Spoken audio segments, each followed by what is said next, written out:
अहम खबर देंगे आपको। फैज हमीद को 14 साल कैद बामुशक्कत की सजा सुना दी गई है। कहा यह जा रहा है कि जी इन्होंने अपने जो इख्तियारात थे यानी जो इनके पास पावर थी उसका गलत इस्तेमाल किया। और पाकिस्तान की तारीख में पहली मर्तबा एक साबिक ISI के सरबराह को बाकायदा तौर पर कोर्ट मार्शल किया गया है, उन्हें सजा दी गई है। जी हाँ, मैं बात कर रहा हूँ पाकिस्तान के ISI के जो साबिक सरबराह हैं। और मैंने तो यहाँ तक आपको कहा था कि जो इनके चार्जेस हैं इनको सजाए मौत भी हो सकती है, लेकिन बहरहाल कोर्ट मार्शल प्रोसीडिंग्स जो बड़ी डिटेल थी उसमें सजाए मौत नहीं हुई। उनको 14 साल या लाइफ इम्प्रिजनमेंट जो है वो हो गई है। पाकिस्तान के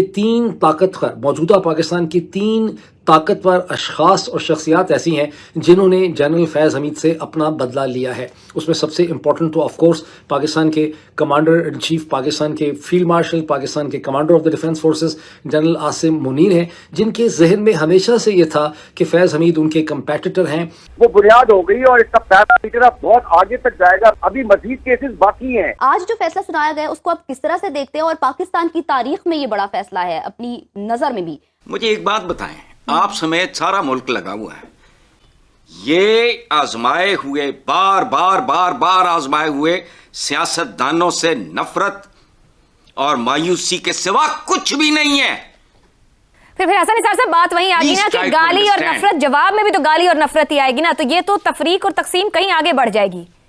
hello friends, welcome to the channel AP ज्ञान। तो दोस्तों आइए देखते हैं पाकिस्तानी मीडिया की लेटेस्ट वीडियो। तो दोस्तों इस समय पाकिस्तानी मीडिया के अंदर एक बड़ी हलचल है और इसकी वजह यह है कि अभी पाकिस्तान के एक पूर्व ISI चीफ मोहम्मद फैज़ को 14 साल की सज़ा सुना दी गई है। और इस नाम से शायद आपको याद आ गया होगा वो शख्स जो कि अफ़गानिस्तान में तालिबान के आने के बाद गर्व से गया था तालिबान के साथ चाय पीने में और ये दिखाने में कि पाकिस्तान ने तालिबान गवर्नमेंट को अफ़गानिस्तान में ले आया है। इसकी तस्वीर आप ऊपर देख सकते हैं। तो जी हाँ, उसी बंदे को अभी 14 साल की सज़ा हुई है। और वैसे भी देखा जाए पाकिस्तान के बारे में तो यह कोई नई बात नहीं है कि जब तक उसके पास पावर है, सत्ता में है, बड़ी बड़के मारता है और फिर जैसे ही सत्ता जाती है या तो उसे पाकिस्तान छोड़ के भागना पड़ता है या फिर उसको किसी न किसी रूप में सज़ा हो जाती है, चाहे वो मौत हो या फिर जेल की। इसके अनगिनत उदाहरण हैं इमरान खान जो कि जेल में है, शहबाज शरीफ, पूर्व पाकिस्तानी आर्मी चीफ जनरल कमर बाजवा, पूर्व आर्मी चीफ राहिल शरीफ, या फिर ज़्यादा पास्ट में जाएं तो चाहे वो भुट्टो हो या लियाकत अली खान हो।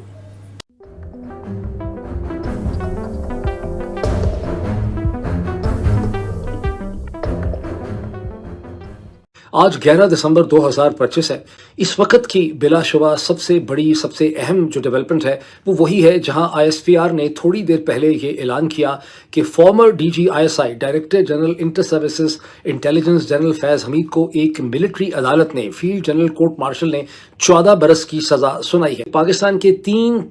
मौजूदा पाकिस्तान की तीन ताकतवर अशखास और शख्सियात ऐसी हैं जिन्होंने जनरल फैज़ हमीद से अपना बदला लिया है। उसमें सबसे इम्पोर्टेंट तो ऑफ कोर्स पाकिस्तान के कमांडर इन चीफ, पाकिस्तान के फील्ड मार्शल, पाकिस्तान के commander of the defence forces general Asim Munir हैं, जिनके जहन में हमेशा से ये था कि फैज़ हमीद उनके कंपेटिटर हैं। और जून 2019 में जब इमरान खान ने उन्हें हटा के प्रीमेच्योरली 6 महीने के बाद DG ISI के ओहदे से उन्हें हटा दिया गया और उसकी जगह जनरल फैज़ हमीद को DG ISI बनाया गया, तो वो DG जो फैज़ हमीद ने उनके ख़िलाफ़ ये साजिश की थी। दूसरी अहम तरीन शख्सियत यहाँ पे नवाज शरीफ साहब हैं, जिनके जहन में ये बात थी कि जनरल फैज़ हमीद ने उनके ख़िलाफ़ साजिश की, उनको जो जेल में जाना पड़ा, उनको जो कुछ भी उनके साथ हुआ उसके ज़िम्मेदार जनरल फैज़ हमीद थे। और तीसरी इसमें जो शख्सियत बहुत इंपॉर्टेंट है वो फॉर्मर चीफ जस्टिस ऑफ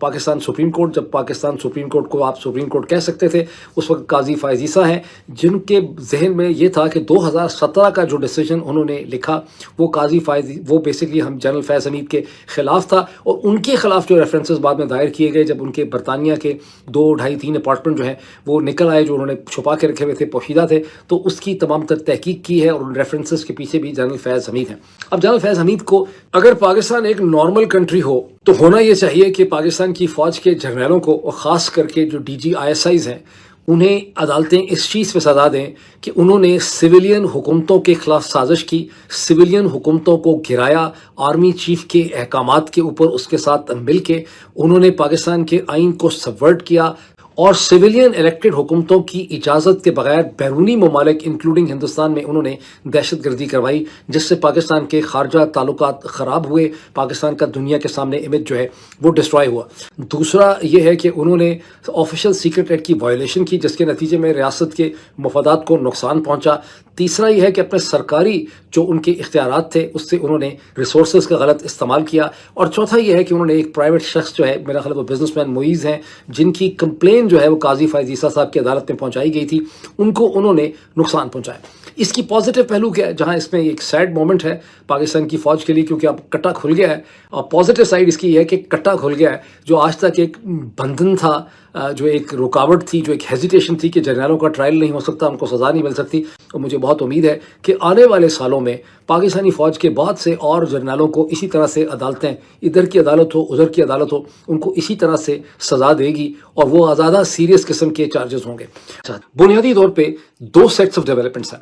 ایک تو وہ ہے کہ پاکستان تحریک انصاف کے ورکرز اور عمران خان کی بہنوں کو جس طرح سے اڈیالہ جیل کے باہر زدوکوب کیا گیا آدھی رات کے بعد، اور واٹر کینن کا بے طریقے استعمال کیا گیا دسمبر کی اتنی شدید سردی کے اندر، اس کے اوپر اب پاکستان تحریک انصاف اور اس کا جو ایک لارجر الائنس ہے تحریک تحفظ آئین پاکستان، جسے لیڈ کرتے ہیں جناب محمود اچکزئی صاحب، اس کا کیا ریسپانس اور کیا حکمت عملی ہمارے سامنے آ رہی ہے۔ اگر ایک طرف ان کی حکمت عملی ہے تو دوسری طرف یہ جو P M L N lead and control system ہے جناب نواز شریف صاحب کا، ان کی طرف سے پاکستان تحریک انصاف کے حوالے سے کس قسم کے عزائم جو ہیں وہ ہمارے سامنے آ رہے ہیں۔ اور یہ کافی دیر سے ایکسپیکٹڈ تھی، میں نے بھی آپ کو بتایا تھا کچھ 2 مہینے پہلے، اور میں نے تو یہاں تک آپ کو کہا تھا کہ جو ان کے چارجز ہیں ان کو سزائے موت بھی ہو سکتی ہے، لیکن بہرحال کورٹ مارشل پروسیڈنگ جو بڑی ڈیٹیل تھی اس میں سزائے موت نہیں ہوئی، ان کو 14 سال یا لائف امپریزنمنٹ جو ہے وہ ہو گئی ہے۔ آئی ایس پی آر نے آج ایک پریس ریلیز ایشو کر دی ہے، اور انہوں نے کہا ہے کہ lieutenant general retired Faiz Hameed جو ہیں former director general of inter services intelligence, ان کو 14 سال کی ریگریس امپریزنمنٹ دی ہے۔ ریگریس امپریزنمنٹ کا مطلب ہے قید بامشقت، یعنی ان کو عام قیدیوں کی طرح جیل میں مشقت کرنی پڑے گی، ان کو جو سارے جیل میں قیدی کام کرتے ہیں، چاہے وہ کھدائی کے ہوں، لگڑائی کے ہوں، جو مرضی ہوں، وہ سارے ان کو کام کرنا پڑیں گے۔ اللہ تعالیٰ کسی کو ایسا دن بھی نہ دکھائے، کیونکہ ایک آدمی اپنے غرور میں اتنی اوپر چلا گیا تھا کہ اس کو پتہ نہیں چلا تھا کہ اس کی جگہ کہاں پہ بن سکتی ہے، اور وہ بن گئی۔ تو لیفٹیننٹ جنرل ریٹائرڈ فیض حمید کے اوپر 4 چارجز تھے، جن میں تھا انگیجنگ ان پولیٹیکل ایکٹیویٹیز، یعنی وہ سیاست کے اندر عمل دخل کر رہے تھے، violation of official secrets act detrimental to the safety and interest of the state, یعنی آپ سرکاری جو آپ کے پاس سیکرٹس ہیں وہ آپ نے لیک کی ہیں، وہ آپ نے لوگوں کو بتائی یا کسی کو آپ نے شیئر کیا، جس سے ریاست کو، پاکستان کو نقصان پہنچ سکتا ہے۔ Misuse of authority and government resources, کہ آپ کے پاس جتنی بھی گورنمنٹ ریسورسز ہیں آپ نے ان کو مس یوز کیا۔